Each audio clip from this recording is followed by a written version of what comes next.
Oh, rassemble les choses de ce qu'il faut, âme les choses de ce. Aux ensembles, le puissant bosso na yo mokonzi. Nanaza le kolayo, Père de gloire, Dieu tout-puissant. Le puissant bosso na yo nzando.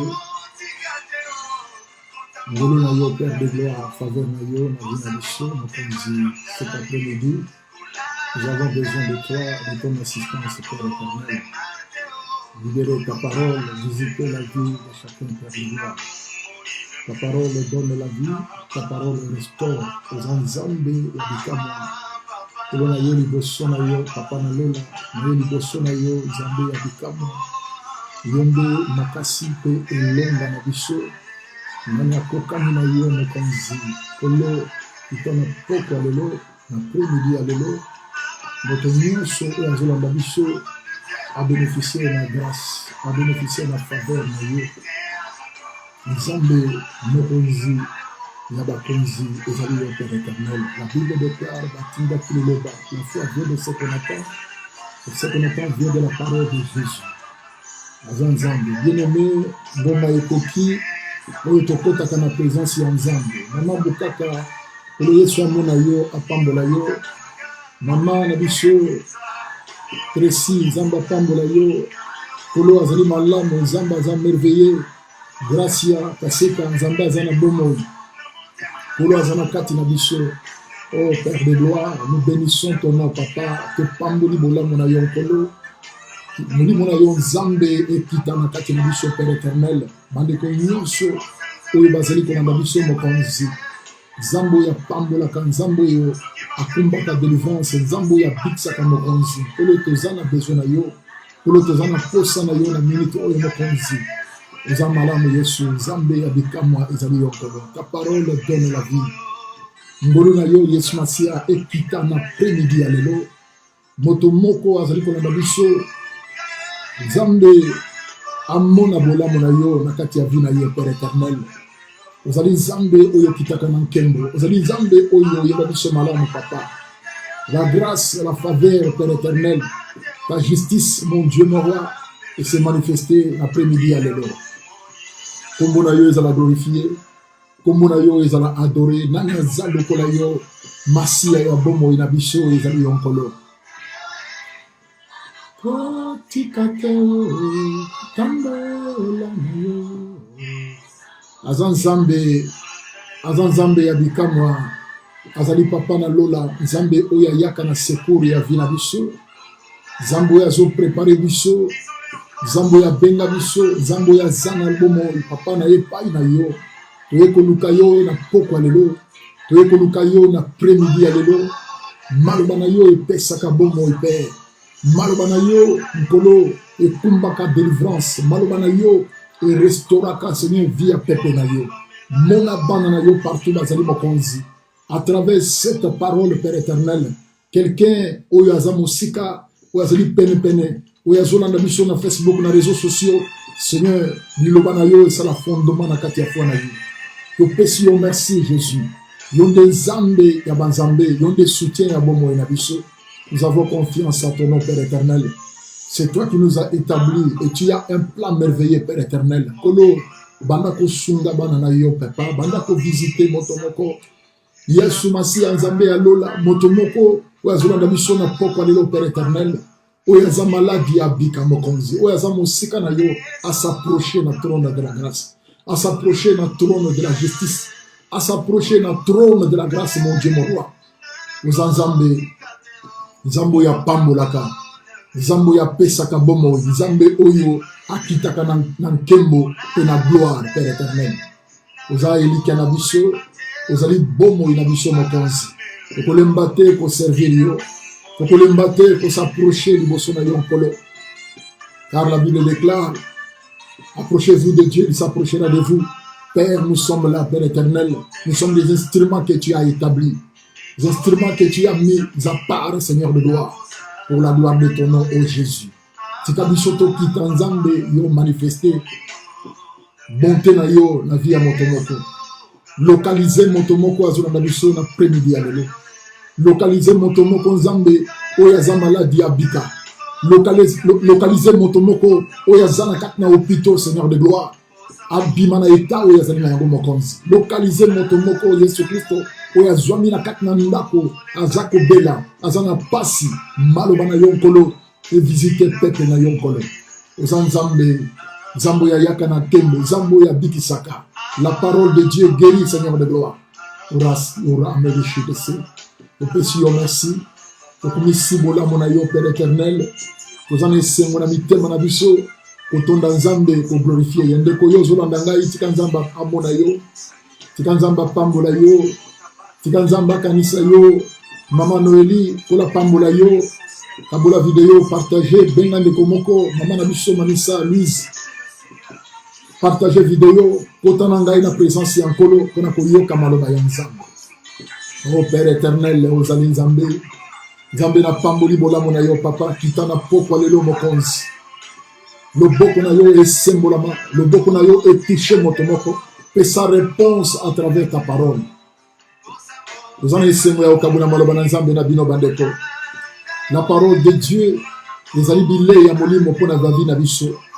Nkolo mona bana na yo na minute oyo tresi le cœur nzamba mona yo mama bukaka Sylvie nkolo akanisa yo nzamba mona ba servante nyonso David Adema nzamba mona yo akanisa yo papa na ye liboso na yo nkolo tika pokwa lelo ezala pokwa lipamboli Seigneur visiter peuple na yo nkolo na ngai bayibaza mosika bayoka liyoba ya nzambe car la Bible déclare la foi vient de ce qu'on attend et ce qu'on attend vient de la parole de Jésus. Nous sommes des instruments. Seigneur, nous sommes des instruments où il faut utiliser cet après-midi, Père éternel. Nous ensemble, te pèsions merci pour nos côtes, ça dit ce mois d'août, Père éternel. Batte béné, parce que nous avons envie au monde à moi, oyo. Parce que ça me l'a bangoté. Bamini, parce que nous avons posé ma côte en mois d'août. Bamona mokona elo le 4. Mardi le 4 août 2020.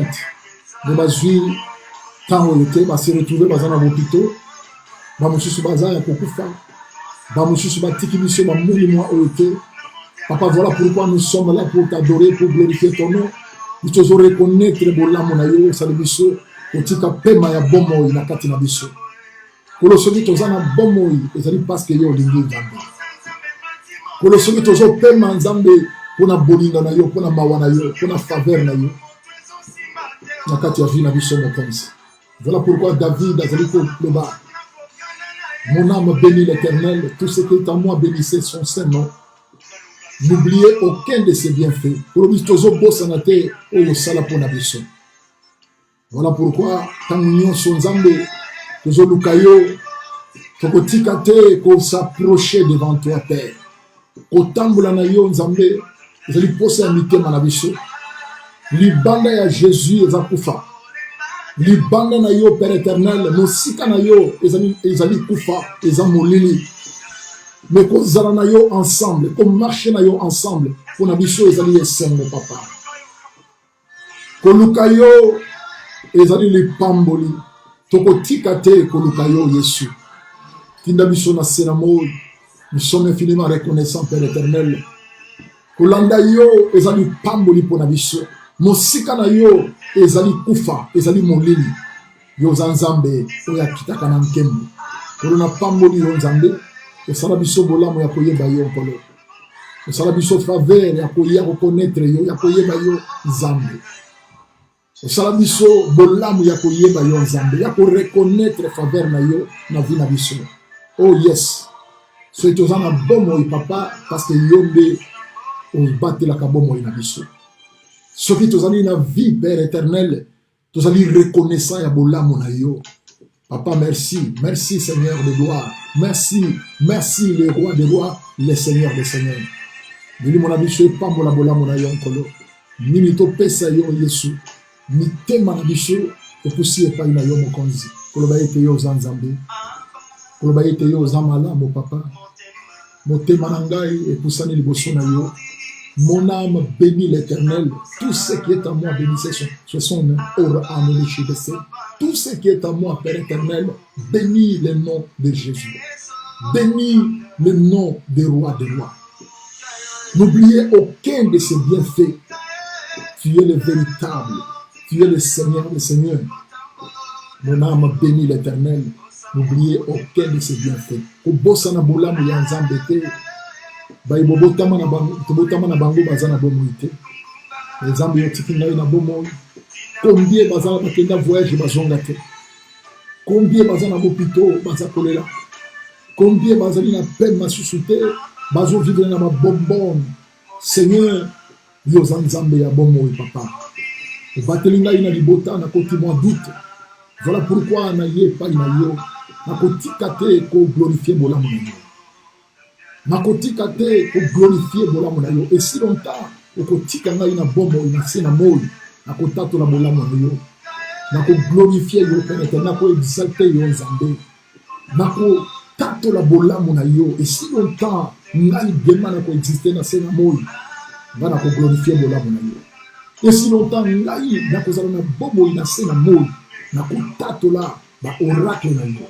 Nako défendre cause na yo papa. Et si longtemps, ngai na kozala na bomo okotika ngai na bomo na kati na mokili oyo nakolembate ko glorifier yo nakolembate ko exalter yo nakolembate ko mettre la bolamu na yo loko moko ya ko empêcher ngai te Seigneur on a glorifier bon nzambe na yo oza nzambe otinda na sena moi Seigneur on a glorifier bolamu na yo on a témoigner grandeur na yo dans ma vie Père éternel on a témoigner bolamu na yo papa. Oh Père éternel, na yana sena moi Seigneur, pour na la volonté na yo Père de gloire. Na yana sena moi mokonzi, oh na témoigner de la na yo, na témoigner ba bienfait na yo. Voilà pourquoi David a le dit, mon âme bénit l'Éternel.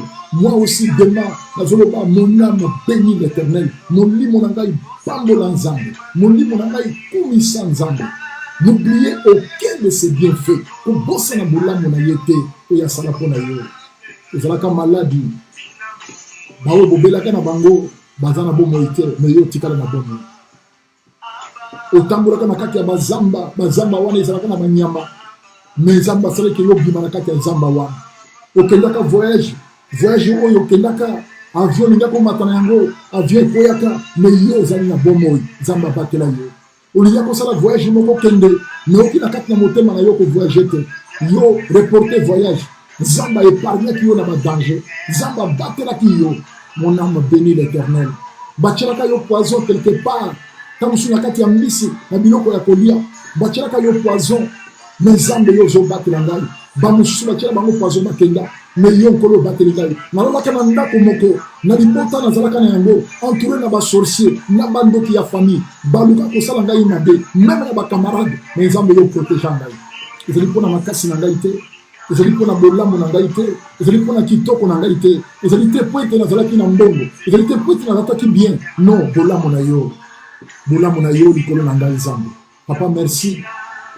Napesa yo nini mokonzi. Tango nyonso naza wana pona ko exalter ka bonté ka grandeur. Bien-aimé dans le Seigneur, pour la pambola bino, kezo kota na message na biso na pokwa lelo mama Aidou, Nzambe apambola yo mami, pour la pambola yo Zamba pambola yo, Dr. Gilles Mayele Tangata. Zamba kanisa yo, Mama Louise. Kolo pambola bino, tozokota na message na biso na poko na elo, mama na biso bukaka. Nzambe azamalam. Kolo azali tellement merveilleux bien-aimé dans le Seigneur. Nazokota na message na ngai ngonga ekoki. Kolo na yeli bosso na yo Nzambe ya bikamu Père éternel. Nani azalo kola yo oya sala likolo penase. Nanya zalokola yo moko kisina bilaka ezali yo Père éternel. Na yeli boso na yo kolo. Kotika liloba ya poko elelo ya premidi elelo na maboko na yo mokonzi. Bandeko nyonso oyo bazali kolanda biso nzambe tika maloba na yo et visiter mitema na bango Père éternel. Ta parole donne la vie, ta parole restaure, ta parole bénit Seigneur de gloire. Tika motomoko aza maladi abika na poko elelo Père éternel. Zo croire na liloba na yo mokonzi. Na telemeli pouvoir nyonso maléfique et esprit nyonso ya voyage ya pensée, esprit nyonso ya distraction, force nyonso maléfique et que le mosika au nom de Jésus-Christ de Nazareth. Ozali zambe pe yo kotika na nzambe. Tika ngaina kita nzambe yo mata mokonzi. Kolo nazala instrument Père éternel oyo ko utiliser ce soir afin que ton peuple, afin que le peuple na yonkolo va bénéficier de la grâce mokonzi. Vous allez zambe na bomo Père éternel. Vous avez confiance à baloma na yonkolo. Que poussi mosika na biso, ma principauté, ma domination, les esprits méchants dans le lieu céleste, et que le mosika au nom de Jésus. Merci Père éternel. Vous allez zambe. Lomana kakna lomana yo Père éternel. Parlez Seigneur de gloire afin que banana yo va bénéficier de la grâce. Lomana yo et simabité manabiso. Aux ensemble, payo kotika nzambe. Na kombo na Yesu Kristo. Amen. Zamba zamalam, kola zali merveilleux, kola pambola bino nyonso. Bozolanda biso na poko lelo, nzambe nangai amona bino, apambola bino. Bien-aimé dans le Seigneur, dans le temps difficile. Nakati ya mwa oyo tozali, par la grâce de Dieu, pokolobela mingi likolo la justice de Dieu existe. Justice ya nzambe existe, bien-aimé dans le Seigneur. Nako parler lisusu likolo na royaume oyo tokosungana na yango pendant mois oyo mobimba ya août. Mois oyo mobimba, mois d'août oyo mobimba toko partager likolo na yango. Dans les temps difficiles, la kati ya temps difficile oyo tozali na yango bien-aimé, la justice de Dieu existe. Justice ya nzambe ezali bien-aimé dans le Seigneur. Ezala mokolo moko yo na ngai toko tellement devant justice ya nzambe. Ezala ba oyo bakokende vers éternité, la vie éternelle. Pe ezali na ba oyo bakokende na enfer, na souffrance éternelle. Justice ya nzambe ezaka kateta toko tika mokili oyo tokei. Non. Mais justice ya nzambe ekobanda tangu yo za na se ya moi awa. Ya mona lobaka okomona bolamu na se pe okomona bolamu na likolo soki yo salaki malamu na se ya moi awa.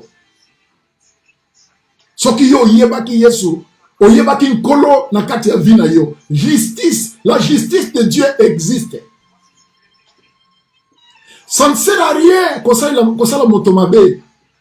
Ça ne sert à rien, bien-aimé, ko monisa moto pasi ko boma bato ngana yoka kamawa pona ba oyo bazoma bato na RDC ba oyo baza oza généraux ba tio na kati ya armée po sala musala pona population pona mboka mais yo zo boma bato ngana kamo kana ba président ya mokili oyo ba éviter que ba ko vivre éternellement te ba zamba memi yo à élévation zamba élever yo pona peuple wana zamba memi yo na dignité po otambu sa peuple wana. Bien-aimé dans le Seigneur, justice ya nzambe existe. Justice ezali. Ozofanda na makati ya mokili, obotola biloko bato bien-aimé, bato wana balelaka ti lelo, mais naza koyebisa yo, la justice de Dieu existe. Pona na kota na kati ya justice ya nzambe bien-aimé, na totanga version totanga ki dimanche, tokozonga parce que yango ezali base ya mateya na biso durant mois oyo mobimba toza na biso précédé tokende lentement et sûrement pour to comprendre eloko nini eza na kati ya makomi oyo.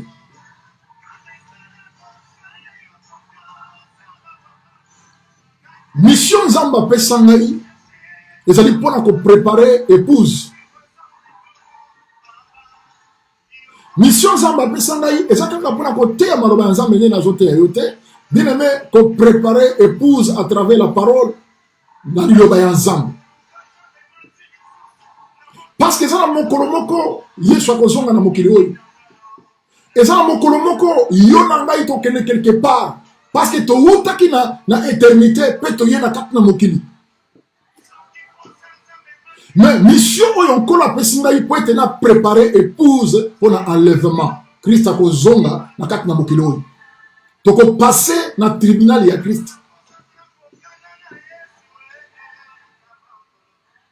Tozongi na kati ya message na biso oyo tolobi ya moi d'autres tokoti na yango, la justice de Dieu existe. Mais verset na biso oyo tovandi na yango ezali na Matthieu chapitre na yango 6 tovandi na verset 33. Cherchez premièrement le royaume et la justice de Dieu. Et toutes ces choses vous seront données par-dessus. Mutu azoloba makambo ezali Christ, azoloba epai ya ba disciple na ye.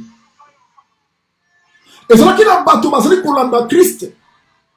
Bamusu na kati na bango bazalaki na ba inquiétude ya vie na bango. Bamususu bazali koyepa ya nkolo, bazali kolanda Jésus. Wana ba intérêt moko songolo na vie na bango.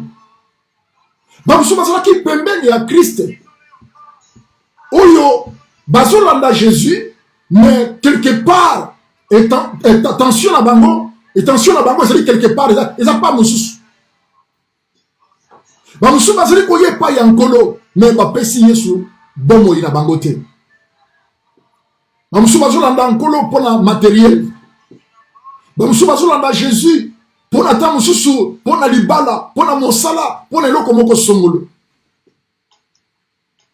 Bamoussou, c'est Jésus, pour la bilamba ya kolata. Dans le même verset, à Epsi Bangwa Lobi, Bobi Tundisate pour le lendemain, pour la lobby Nabino.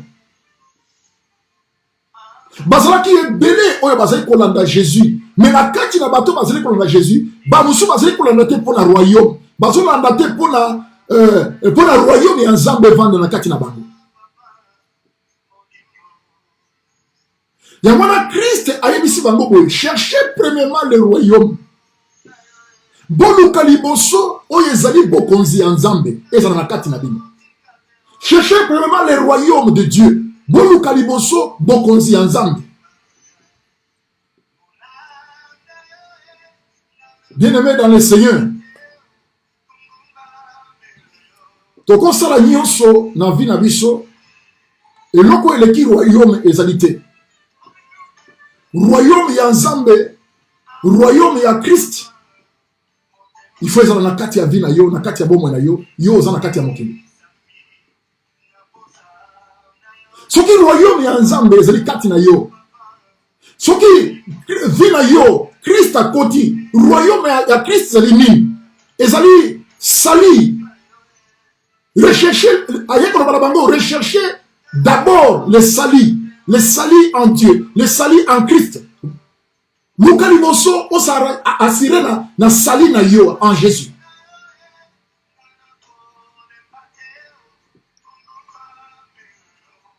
Cherchez le sali. Le sali est la kati na yo. Sali en Jésus. Ozotamona na kati na mokili. Oza déjà sauvé na kati ya bomo na yo. Ou accepta Christ na vie na yo. Quelque part dans la vie na biso, na 1 Jean, celui qui a le Fils a la vie. Celui qui n'a pas le Fils de Dieu n'a pas la vie éternelle. Yamana Christ a dit bango, cherchez premièrement le royaume. Na kati ya vie na biso bana na nzambe. Des fois tout le mingi matériel avant de chercher oyezali, ya ko chercher oyezali le royaume est dans la kati na biso. Des fois toujours luka biloko eko sunga biso te. Biloko ezali pona un temps, pona temps moko ya moke oyo tozana mona se na moi.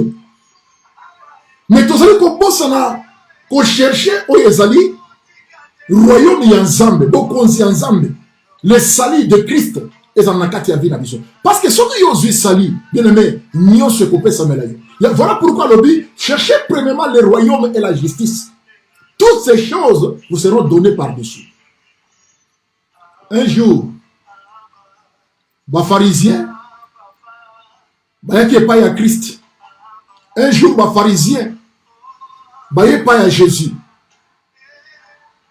Les pharisiens, quand ils pas à Jésus, ils retournent à Jésus. Quand viendra le royaume des cieux, bokonzi ya nzambe ekoya mokolo nini, ekoya temps nini, biso tozali kozela royaume, tozozela royaume eya. Mais bazalaki na Jésus, bazalaki na Christ elongo, mais bazali koposer Christ question balobi, batuni Jésus balobi, quand viendra le royaume de Dieu, bokonzi ya nzambe ekoya, quand nini yango ekoya, bokonzi ya nzambe ekoya. Et pourquoi? Et puis tant que souffrance c'est dans la kati ya bateau. Tant que passe et côté la kati ya bateau, des fois ermo bateau ba bosanaka. Bateau ba longwaka, mosika ya nzambe, bazo mona nzambe azali incapable na bomo ina bango. Tellement bazalaki na kati ya occupation ba romain. Tellement ba romain ba blokaki bango. Bango Christ azana kati na bango et bango bazali kotuna quand est-ce que le royaume ya nzambe koya pour libérer biso na kati ya occupation oyo ya barome ya souffrance oyo tozana yango quand est-ce que le royaume wana koya. Bien aimé, na kota la question ba pharisien bazo poser Jésus okomona ke na kati na bango bazalaki ta mususu na bazalaki ta mususu na kochola bazali komona Christ azali incapable ya koyeba ko sauver bango bazali koyeba pete grandeur ya Christ ya Jésus na kati na bango mais bango bazali koluka ba se libérer mais babosani te Christ azali na kati na bango oya kokumba tout d'abord libération oyo ezali ya vie na bango, ya bomo ina bango.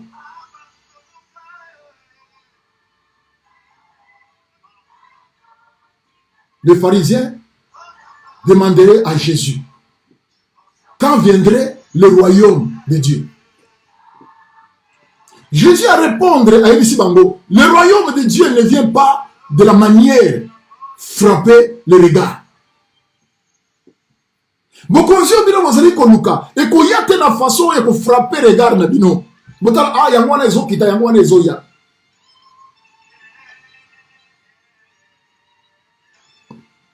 Bien aimé dans le Seigneur, bamingi bazo servir nzambe, bamingi Christ azali wana abazo servir nzambe, mais tellement zo comprendre que royaume ya nzambe ezali kati na ye ezali wana ezali kati na ye il faut attendre na kati ya ba principe ya nzambe pour ite sali encore ezala assuré na kati ya bina ye azo comprendre te.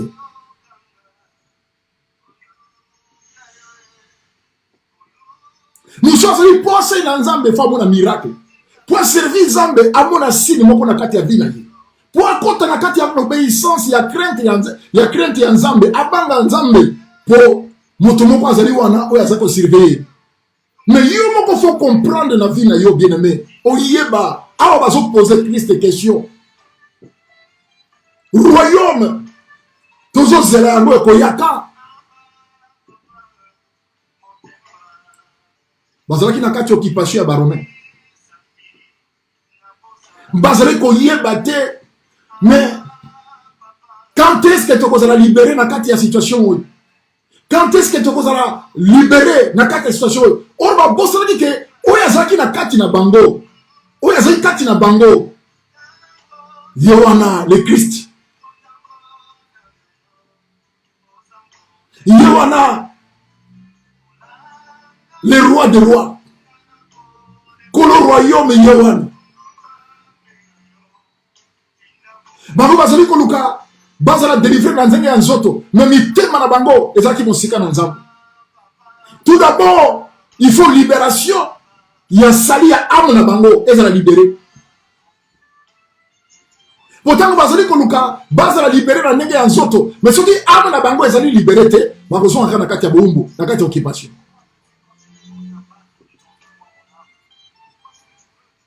Yesu ayebisi bango royaume ya nzambe ekoya te na manière oyo bino bozo s'attendre ya ko frapper le regard ya ko tala ya ko mona non le royaume de Dieu ekoya na façon wana te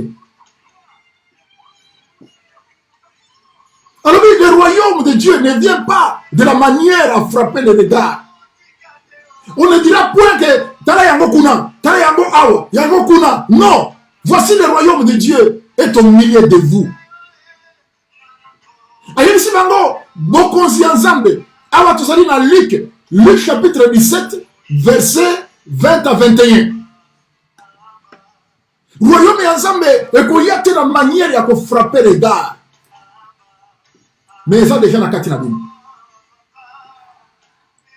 Le royaume de Dieu est au milieu de vous. Et ça na katina bini. Et vous monate, vous comprendre.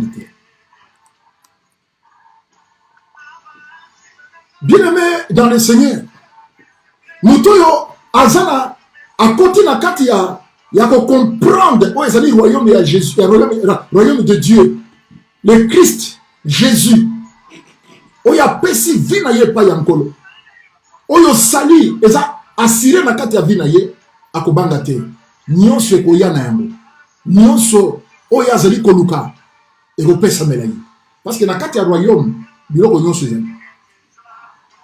So, ok, par exemple, na royaume ou Angleterre, awa toza na England, eza royaume. Nyonso yo zana ngo besoin ko zona kati royaume. Na royaume mutako kelela te.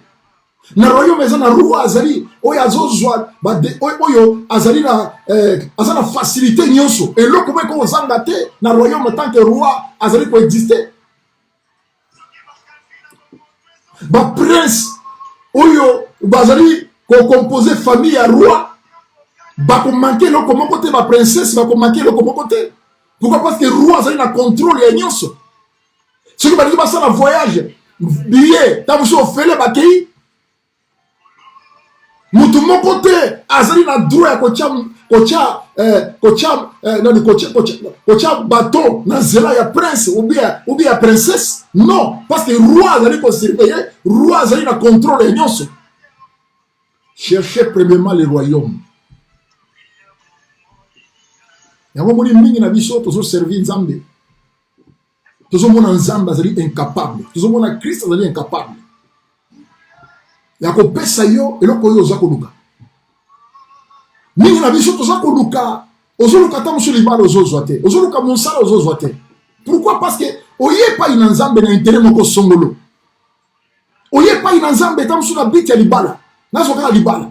Tango zu libala, okay. Olikana na epai na Nzambe na biti ya santé na ngai na bika na maladie na zobela ba bondri pona yo biki oke na yo oye epai na Nzambe ozana biti moko songolo Nzambe apesa yo mbongo tango Nzambe apesi yo mbala moko otango zibo zuana otiki Nzambe okay combien ba ya pai na nkolo lelo yo bazoka sima ba abandona makambo ya Nzambe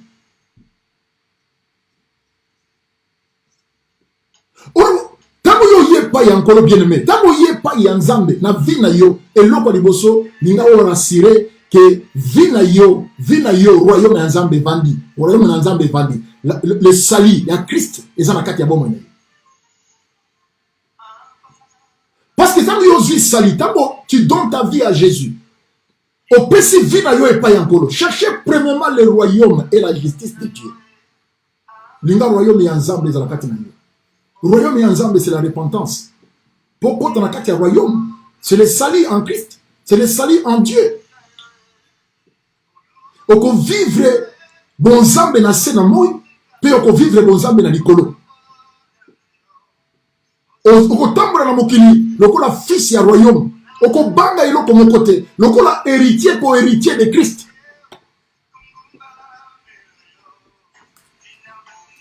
Et voilà, Yesu a dit ça qui Pétro.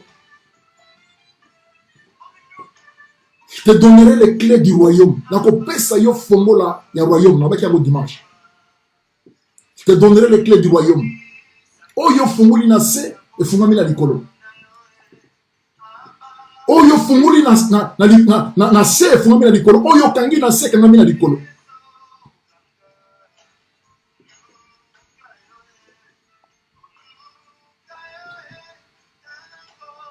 Mais si on t'a vu à Pierre, au moment na ebandeli Pierre avec comprendre Christ était même par parmi les 12 apôtres, dans 4 jours, pour servir, ils vont comprendre le sens, il y a arrivé à Jésus, il y a Christ, Christ, na kati na bango. Ils vont comprendre.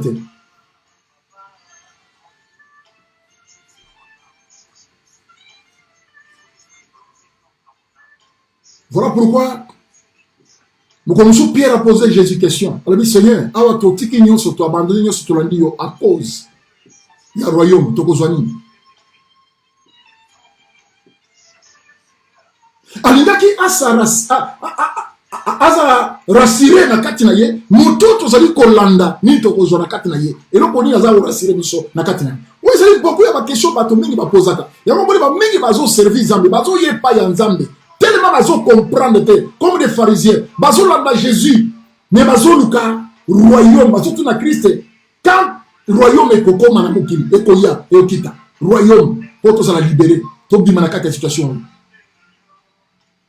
Mais bazo bossa na ke, baza na le roi des rois, baza na mettre na mokolo royaume, aza na kati na bango, baza komi yebateke, il faut pas pesa na vie na bango et pas inayi.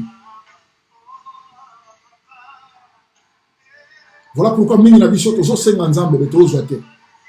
Pourquoi? Parce que nanu bomo ya Christ evandi na vie na biso te. Nanu to zui royaume yankolo evanda na kati ya bomo na biso te. Parce que mutu yo a cherché royaume ya Christ, a cherché sali ya Christ et dans la kati na ye a banga te. Pourquoi? Parce que quand on continue na kati ya royaume nyonso yo za nango bezo kozo. Libala ekoya yango moko sans osenga yango ekoya na bopete nyonso okokama yo moko ekoya na bopete nyonso Nzambe akotinda yango na bopete parce que oluki tout d'abord le royaume ya Christ dans kati na yo. Cherchez premièrement le royaume. Bien-aimé bana Nzambe ba serviteur de Dieu partout dans la kati na mokili tika royaume ya Christ, le salut de Christ est dans la kati na biso.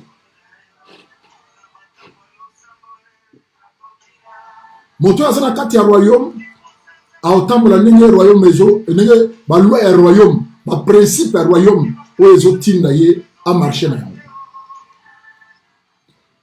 Tango ozo tambola libanda ya ba principe ya royaume, bien aimé, on s'attendre te ko zelo ko moko pa na Nzambe. To moni awa na Angleterre awa. Prince Henry. Tango lobi ko ngana bimi na ngai na kena ngako vivre na Canada. Na mwasi na ngai. Turamaki biso na bino ndenge ni ba privé na ba droit mosusu oyo prince à cause de la même. Babino kona yo bimi ni banda ya royaume pour me zatekene ko vivre na Canada, mais ba faveur mosusu oyo ba prince ba cause na kati ya royaume yo ko zambote. Bien aimé, makambo to mona na mokileza elilingo ezana makambo ezana likolo. Ndazo tsai. Makambo tozo mona na mokili ezali elilingi ya makambo ezana kati ya bonzambe. Nous sommes le fils de Dieu. Nous sommes les fils du royaume. Ce qui vous allez mona na Nzambe, il faut marcher nenge royaume ezotinda yo marcher. Yamona Christ ayebisaki bango, cherchez premièrement le royaume. Bolu kana no te libomo na bino. Bolu kana no te bomi tungisa te pona bilamba. Vous s'inquiétez pour la libala, vous s'inquiétez pour la monsala, vous s'inquiétez pour la lokomoko. Lingana le royaume yankolo. Cherchez premièrement le royaume. Bokonzi Nzambe, le salut de Christ. Ezala katina yo. Moto sali Nzambe ezala katina ye. A otambola kati ya kobanga Nzambe. Biloko nyonso yo pesa melaye. Il y a mon acheteur auquel Romain, lui qui n'a point épargné son propre fils, mais qui l'a livré pour nous tous. Comment Azan a coupé sa yo et le Kolozakosenga? Lui qui n'a point épargné son propre fils, Nandima qui a atteint Jésus. Ayana Mokili pona yo et ponanda. Negeni Nzambe wanate a pesa yo et le Kolozokoluka. Mais des fois, biso autant que tu pas Nzambe, tu n'as quand même pas besoin de souci. Il y a un souci que nous avons une relation avec Nzambe. Nous n'avons même pas de souci. Nous n'avons pas de Nzambe. Nous n'avons même pas de souci. Vie na biso et marcher selon le principe de Nzambe. Non. Mais tu n'as pas de la biso. Tu n'as pas de quelque chose. Non. Bible dit, Si quelqu'un est en Christ, il est devenu une nouvelle créature. De choses anciennes sont passées. Parce que comme moi, est un royaume, moi, est un Zambe, fils de Dieu. La Bible déclare, tous ceux qui sont conduits par l'Esprit de Dieu sont fils de Dieu. Tous ceux qui sont héritiers, co-héritiers de Christ. Lui qui n'a pas épargné son propre fils, mais qui l'a livré pour nous tous. Comment Zambe wana a pesa yote loko yozakoluka? Mais tant que yo yé pas en Zambe, o tchela no intérêt na yo liboso. O nous luka nano ozala na mosala, ozoluka nano libala, eza mabete, bien aimé, luka royaume ya Nzambe, bon Nzambe za la kati na yo. O tambla lokola fils de Dieu, lokola mwana na Nzambe, o assuré sali na yo. Quelque part, dans la Bible, la Bible dit, que servira-t-il à un homme de gagner tout le monde? De gagner au père de âmes.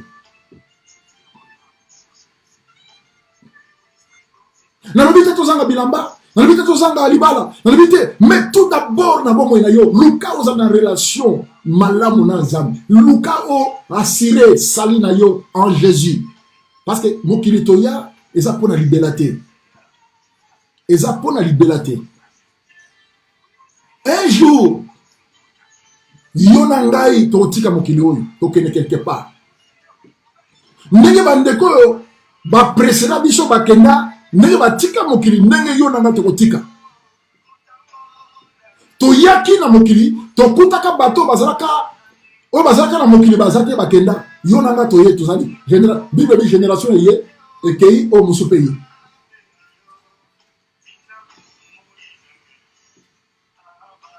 Mais, tant que yoko zonga bien aimé, aucune place n'est. Amna yo lingaki matériel mingi.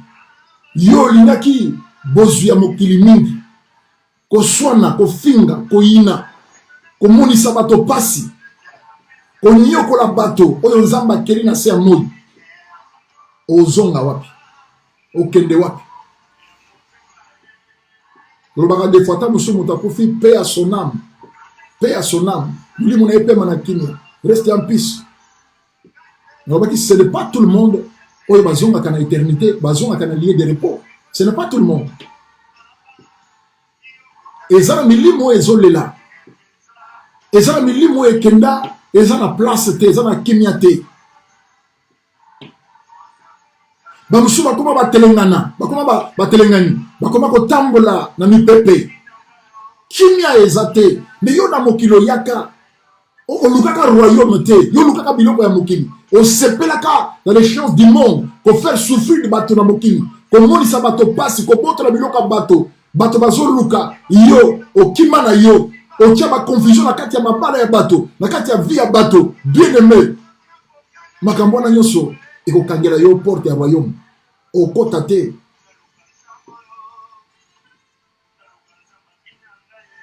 Moko ya papa oya tia biso maloba atia nga maloba ya Nzambe.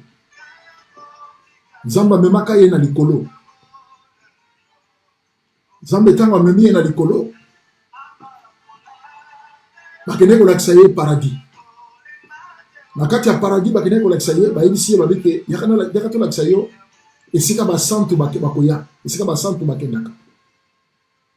Esika ba juste bakendaka. Soki ba tiki mokili oyo, esika ba juste bakendaka. Akati ya message na ye l'homme de Dieu tant azo parler, ndenge Nzambe atalisaki ye. Bakomaki place moko ay bakotaki na ville moko oyo akotambola mokili moko na ville ndenge wana te. Matiti na nzela ezate ville moko vraiment fantastique. Ndenge batongi ville wana na likolo na se, ndenge biso tongaka na aona mokili, okamati bricoche, okamati sima obakisi, okamati bricoche, okamati abi kuna eza bongo te. Likolo na se ozoyeba te batongi ndenge nini. Ayoki voix elobi na ye ebengi ye Adolphe. Tala bato bakota na ville wana te bangoyi. Bato nyonso babotolaka bato biloko bakota na ville wana te. Oyo babomaka bato, on va faire souffrir bateau, on va faire un avortement. Aux zemi, ou comment tu moi na wana obomi, comment tu ok pas docteur. Docteur, ou yo kanina docteur au fiti docteur mbongo, pour ma longola yo zemi wan. Yo moni makila ebimi, mais et pas en zambe, ezali am ya moto oyo bomi, oyo longoli, na mokili. Nzamba tindaki am wana, po eya na kati na mokili, des fois ngaka zala mosali ya nzamba. Des fois nzamba tindaki na mission songolo, mais yo okati yevi olongoli. Mulimo wana kei eza kozela. Nzamba kene kotalisa ye, batu bazolinga bakota na porte, mais batu wana bazoko okota te. Amoni mama moko azo ya kota na porte, mais tala bana ebele na mokongo na ye, bana ebele na mokongo na ye, akoti ye nyoso me bana baza ko empêcher ye akota na kati kuna. Bana ba mata ye na mokongo, ako kota kuna te. Ye moko akoti akokota te. Guido aza kumba ye, ya poser une question. Alors pourquoi maman wana azo bila kota, mais azo kota te? Et puis azana bana ebele na mokongo. Ay mama wana alongora bazemi ebele. Aboma milimo ya bato ebele. Yango moni milimo wana ezali kolo na ye. Ye azana mokila zo tambola na ye. Mais kuna milimo wana ezela kaye. Il faut apporter jugement. Yango tango kena mokili. Yebisa bato nyonso oyo basala ka avortement. Bazo longola bazemi. Yeba ke basaka boma bato. Milimo wana ekoporte bango jugement. Nzambe otinda kabiso na mokili. Mais zana moto alongola kabiso na mokili. Bien aimé, il faut ko banga nzambe. Ngayo nazote ya bino nakutana na situation wana. Le mwasi nanga zui zemi ya liboso. Mwana nanga ya mwasi ya liboso tanga botami, abotamaki na césarienne. 6 mois après, maman yeko zemi mosusu. Ya mwana ya mibale. Ba seri wana ezaki lokola lelo te. Le toke pa ya médecin. Et pas to benga ka ba GP, tokei. Alobi na biso alobi eza très dangereux pour na maman nenga zawana. Pourquoi? Parce que mwana oya butu ya liboso abotami na césarienne 6 mois ekara 6 mois et puis ayeko zwa zemi ya oya mibale. Donc te tango zemi wana ko mata pota wana yofungwama eza très dangereux. Alors ngana zana ba proposition moko na ngasala bino. Bien mais wana to vendre pas médecin, to vendre pas GP, ngana mama na ye ya mundele ya mboka oyo. Alors bi promotion liboso ezali ke faut bolongola zemi wana. Faut bolongola zemi oyo. So bolingi mama abota mal azala bien. Et puis il faut zemi oyo. Na pesi bino une semaine. Boke ne bo réfléchir, boka nisa. Alors, bon bonjour dans une semaine. Le to bibi pas un médecin. Na ibisi maman na lobi maman nga na osala ngote. Ngai na olongola zemi wana. Soki réellement nzambo to sala la kazana bombo. Nzambo to servir. Oyo asali ki apesa yo zemi ya mwana oyo. Il faut faire quelque chose. Quand la carte est pas ya médecin, na pas GP, maman lobi mais pas pasteur. Mais soki yo soki yo ko sala te. Pourquoi pas to zonga kaka mbalamoko, to tourner to zonga kaka mbalamoko pas médecin wana. To yebisa yeke to ko sala yango te. D'ailleurs tout ça ba chrétien. Tozo banga nzambe, to ko ki ko longola zemi yote, tozo banga nzambe. Ole to zela une semaine, to tourner kaka wa, to ke ne ko yebisa ye, to zonga kaka kuna to yebisa kaka makambo sita kaka mbalamoko. Nabi OK, to tourner, to continue pas médecin. Azaki ya mwasi, on va dire que sur la net, il dit que non. Biso to banga nzambe, to ba chrétien, to ko ki ko longola zemi ya mwana yote. Apesa biso a beta elini docteur ba asala lettre bien aimé ba pesa biso bic rouge to signer na bic rouge oyo ko koma biso to responsable na zo bic rouge bien aimé fils ya royaume mwana ya royaume na binzambe oyo ko ya eya po ngana bangi yo ngana tosi yo ngana respecter yo ngana bangi yo nzambe oyo ko ya coloniaux sur la tiki na maboko na yo na zwa bic rouge ya mondelo la pesi ngai na bandi ko signer na signer tana o signer na kati na ngai na zai na kimia si vous allez moi dans le royaume vous allez fils du royaume bien aimé au kobanga te. Il est lui qui n'a pas épargné son propre fils mais qui l'a livré pour nous tous. Comment Nzambe wana a défendre cause de nous? Comment Nzambe wana aya ko battre yote mokile ko ko lo baboye bene bien aimé muto zakana dernier mot Nzambe na zwa bic rouge bien aimé na signa na mapa zwa signa OK boken Nzambe soko zo bangi so bangi Nzambe ko honorer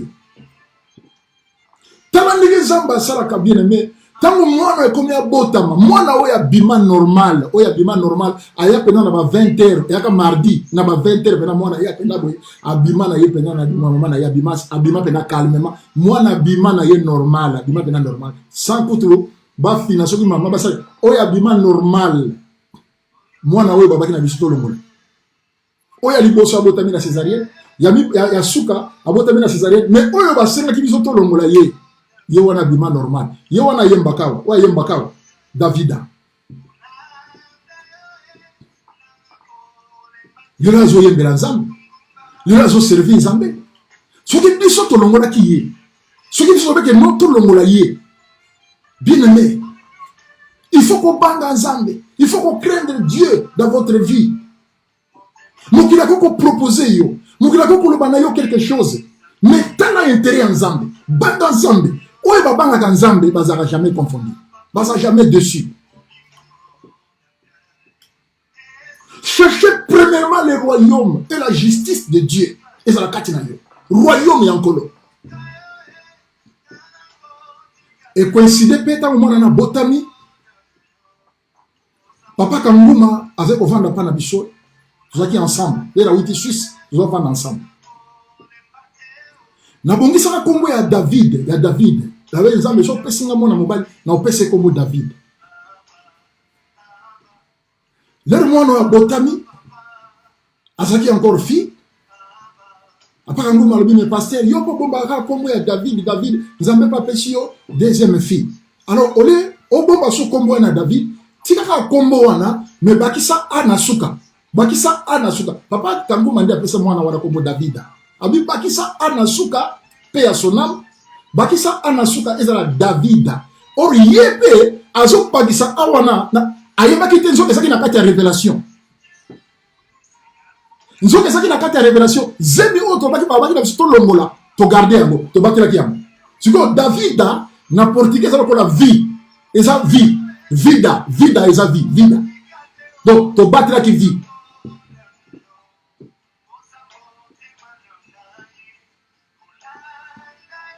Gloire soit rendue à Jésus.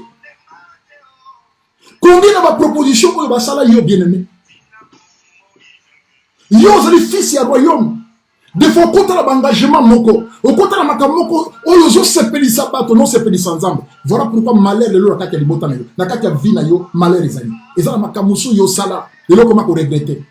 Soki na banga ka Nzambe, soki na tosaka Nzambe, ndina kuta na makambo te. Cherchez premièrement le royaume et la justice de Dieu. Fils ya royaume. Akotambula lokola royaume ni lezotinda ya tambula. Akotambula na principe ya royaume non na oya libanda.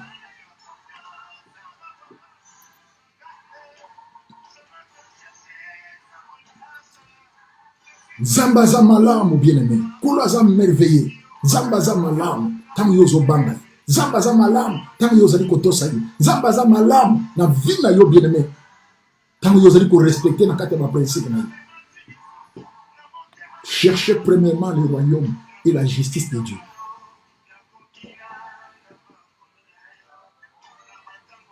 Comment yo kolo bolingi Nzambe? Maintenant nous kaboni na mabete. Nano kaboni na masumute. Apôtre Paul alobi. Alobi. Apôtre Paul azolo beko boko awa. Na Philippiens bien aimé, Apôtre Paul, azoloba eloko moko awa. Mais ces choses qui étaient pour moi des gains, je les ai regardées comme une perte à cause de Christ. Yo azalaki mobomi. Yo azalaki mobomi. Yo azalaki libanda ya royaume ya Nzambe. Mais là akutanaki na Christ, akutanaki na royaume. Vie na ye changé. Ayambi sali na kati ya bomo na ye. Aiko comprendre que nous alexaki tana ye pamba. Alors mais ces choses qui étaient pour moi des guerres. Ou ezaki pona ngai litomba. Mais lelo nazo mona yango pamba à cause ya nini ya Christ. Est-ce que yo kolo babongo? À cause de Jésus. Nandimina renoncer na nyoso, nandimina tika nyoso. À cause de l'excellence de Christ, nandimina abandonner ma somme. Yo zote ya maloba ya Nzambe, no ko bima na kati ya fornication te. Tu prêches la parole de Dieu, on va vivre na kati ya mensonge. Tu prêches la parole de Dieu, oza na kati ya makambo ya bien te. Ozo sala na yo makambo yo, ezaka na botina.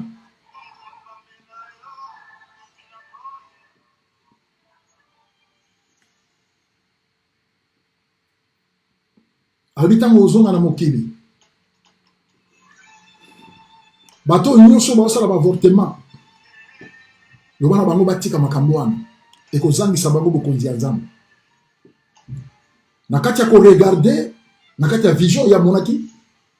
Moto moso alinga akota na kati ya ville wana. Po ayo kaki mongongo, balobi na ye tala bato bakota na ville wana te bango. Bato nyonso balongolaka bazembe bakota na ville wana te. Bao nyonso oyo baza na kati ya kindoki bakota na ville wana te. Bao oyo balobaka makambo ya bato baza na kati ya songi na kati ya kofinga kokosela bato makambo mensonge bakota na kati ya ville wana te. Abona moto mosusu azoya akoti ye nyonso tala litoyi ekangi ye na porte moya kote ezate. Ya tuni me Seigneur wana azali nani? Akoti ye nyonso melito na ye e empêcher akota na bokonzi ya Nzambe. Albinde ko wana matoi na ye apesaka oka makambo mabe kamba makambo bato. Combien okozwa telefone ovandi kaka na telefone kaka makambo ya bato ya kotonga alobaki ekendeki ezongaki yekuna webi lambala taki otala boye vanité de vanité ekozangisa yo royaume ya nkolo. Linga malamu eleka mabe na mingi bien aimé dans le Seigneur. Ça ne sert à rien qu'on va na kati ya mabe. Ça ne sert à rien qu'on zala kaka wana po okreaka ba trouble na kati ya ba famille ya bato. Mama wana na mobali na ye bazalaki na bango bien. Papa wana na mwasi na bazalaki na bango bien. Mais tant au troisième personne oyo kokota na kati na bango opanzi bango lelo bakabwana. Lelo mwasi akoma ko regretter. Mobali akoma ko regretter na kati na ye so kezaki yete de tozana mwasi na ngai. À cause na yo. Siko biyoko nyonso yo zo mona ngo normal, ozo mona ngo malamu, bakabwani, bakei. Problème ezali te, justice ya Nzambe ezali. Yango moni mingi na biso ozo lukelo comme ozo zwate.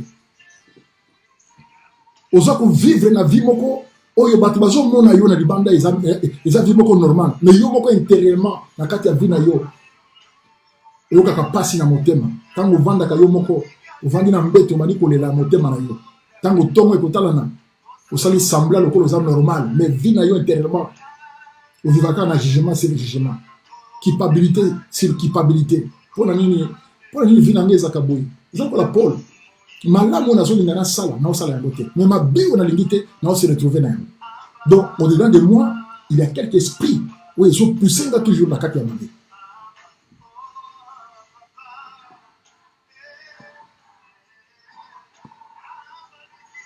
Moto mosusu alinga kota ye moko. L'homme de Dieu lobi tala monoko monene. Moya ko nzoto mo mekoti me monoko na ye ezoko empêcher akota. Ya wana Bible lobi Yesu lobi soki loboko na yo ya mobali zo sali sema sumu kata ya. Soki lisu na yo ezoko sumu kisa yo longola yango. Ile ki malamu okota na bokonzi na Nzambe na lisu moko ke nzoto no mobimba ibwaka manageni. Cela veut dire, na kati ya vie na yo, nalobi te ko zo mbeli yo tobola lisu na yo po misu na otala kaka mabe. Omona kaka mabe ka ko lula kabu non. Nalobi te zo non. Biloko musu faut éviter. Faut que soit décision ya ko bima na kati ya makambo wana.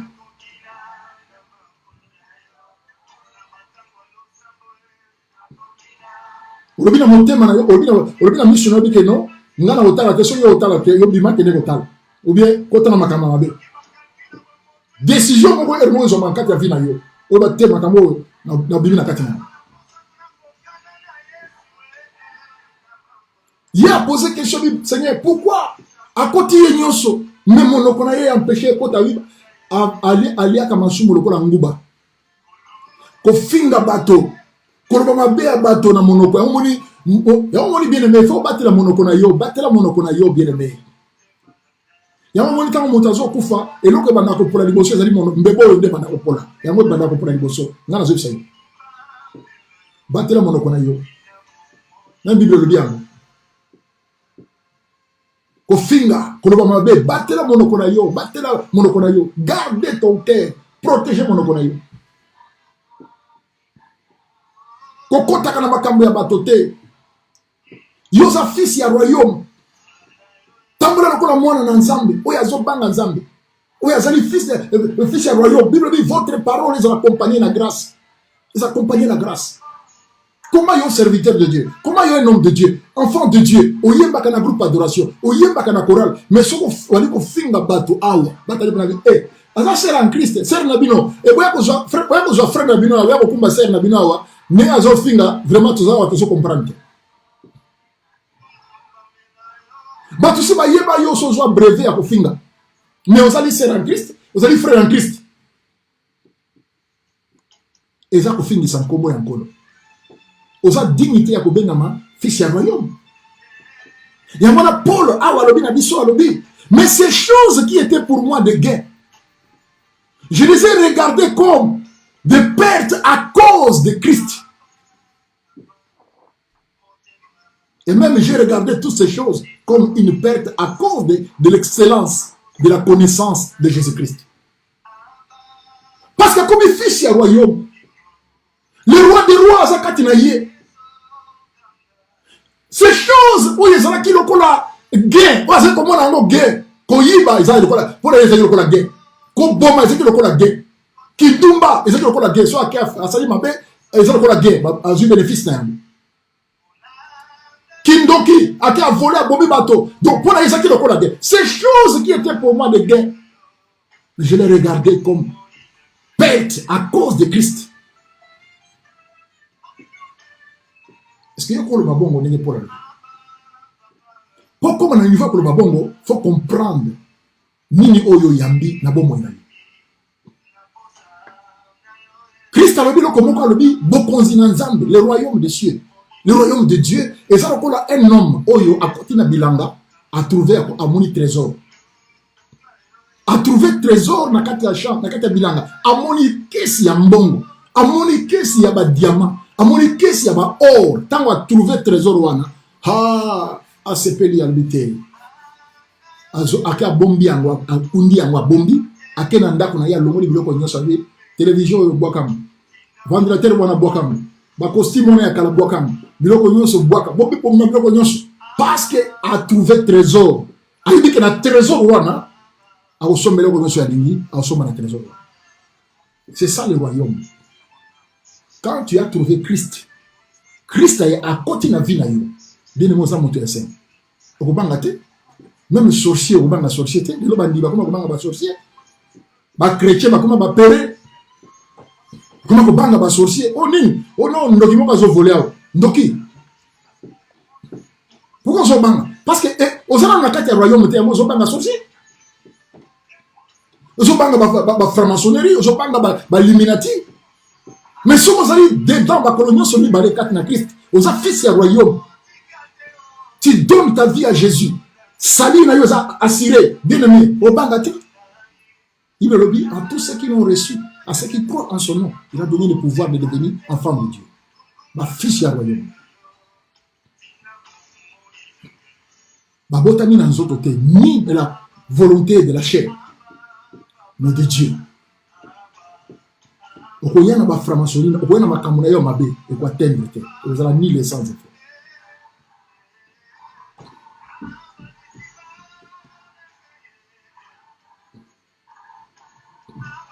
Ozuka okabwana na mabete. Ozuka ko bimana kati ya péché te. Voilà pourquoi bien aimé, les ba chrétien ba komi baza weak, ba komi baza faible. Mingi na biso zali faible. Ils ont tambre lokola ba pagano, ils ont tambre lokola ba baza libanda ya royaume ya Christ. Cherchez premièrement le royaume et la justice de Dieu. Il y a un moment, même si vous avez Jésus, vous avez comprendre sans le royaume.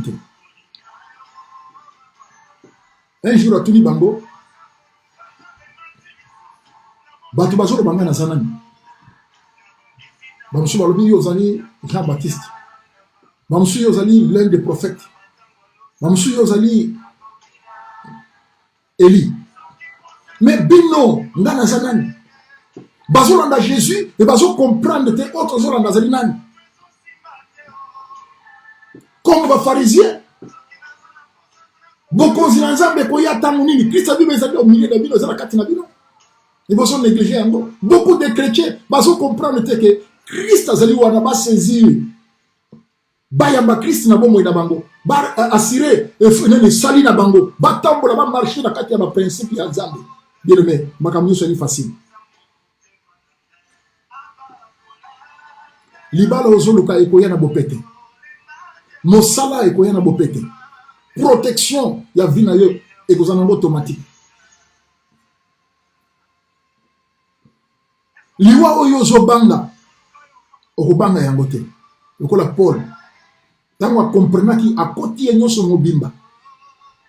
Alobi rien ekokabola na bolingo ya Nzambe. Ni la mort. Pourquoi pas ça comprenaki? Alors, nyonso ezaki mpona ngai gay, ozaki gay, masumu, péché. Na mona ngo pamba, na bimi na kati na yango. Mais ces choses qui étaient pour moi des gains, je les regardais comme une perte à cause de Christ. Et même je les regardais toutes ces choses comme une perte à cause de l'excellence, de la connaissance de Jésus-Christ, mon Seigneur. Yoka, pour lequel j'ai renoncé à tout. Pourquoi nous avons servi Nzambe nous renoncé? Pourquoi nous avons servi Nzambe au lieu qu'on bimanakati ya mabete, au lieu qu'on bimanakati ya mensonge, j'étais yo fils ya royaume.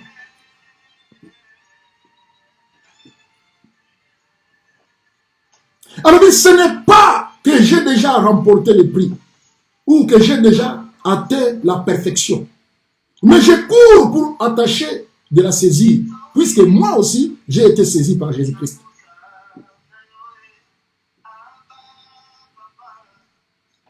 Alors, ce n'est pas que j'ai déjà remporté le prix. Non. Alors, ce n'est pas que j'ai déjà remporté le prix ou que j'ai déjà atteint la perfection. Mais je cours pour attacher de la saisie, puisque moi aussi, j'ai été saisi par Jésus-Christ.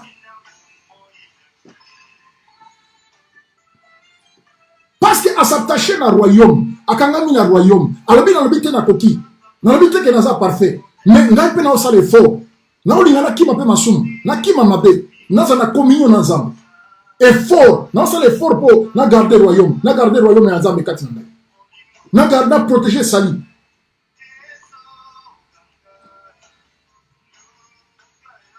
Parce que Christ a simbi ngai.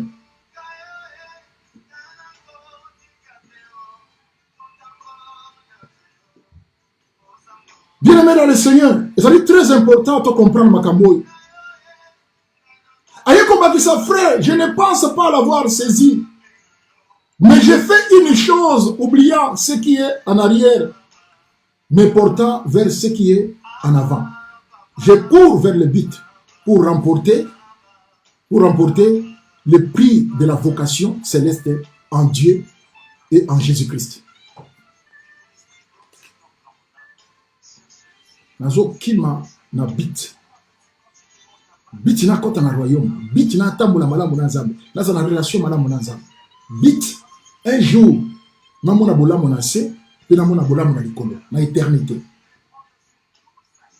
nazokima pona naokima pamba te alors nazali kosala eloko moko nazokima je cours vers le but nazali ko oublier ce qui est en arrière nazali ko bossa na oza sima na ngai le péché masum pona avancer na oza liboso. Cherchez premièrement les royaumes. Zamba pambola bino. Zamba zala na bino longo. Le Seigneur est merveilleux, bien-aimé dans le Seigneur.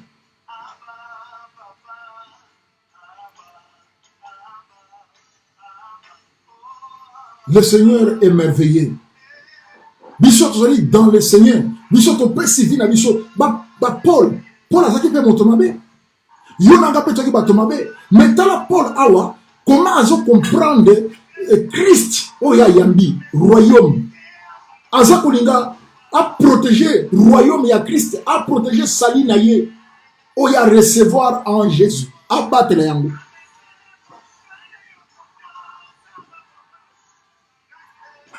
Moto azo vivre comme fils à royaume. Aobanga le côté. Aobanga le côté. Quand David a parlé à l'obi, je n'ai jamais vu un juste qui craint l'Éternel, à l'abandonner, et ses enfants à l'abandonner. Même banana yo nzamba uzashona.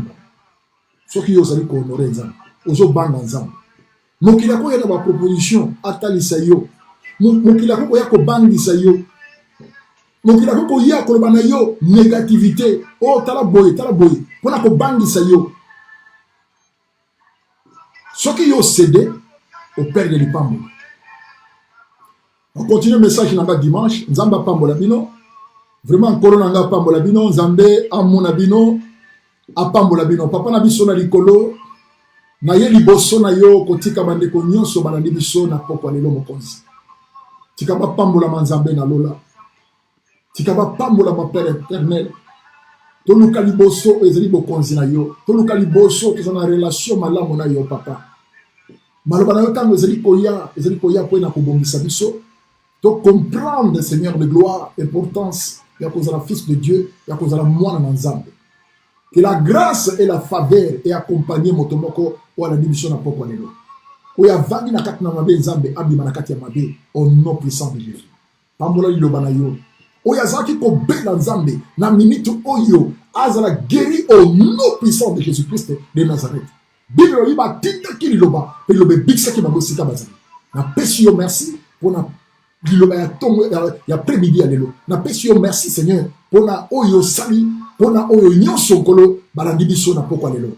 Que la grâce et la faveur qui vient Nzambe na kati ya mabota kola mona bino a épargner bino na ba danger aux ali visible et invisible.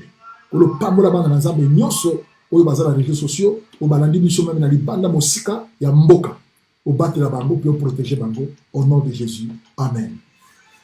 Zamba pambola bino mama na biso Zamba pambola yo mama mami sankola mona yo apambola yo mama Tracy Zamba pambola yo mama Bukaka kolo Yesu apambola bino nyonso bolandi biso kolo Yesu amona bino Nzambe na ngai apambola bino Yesu Masia amona bino programme na biso ezali jeudi tozali na prière na 18h ya prière tozaka na yango ya combat pona ba décision nyonso diabolique satanique ou bazali ko imposer biso na kati ya mokili na ba gouvernement ya mboka okwesa yango na kombo na Yesu Masia.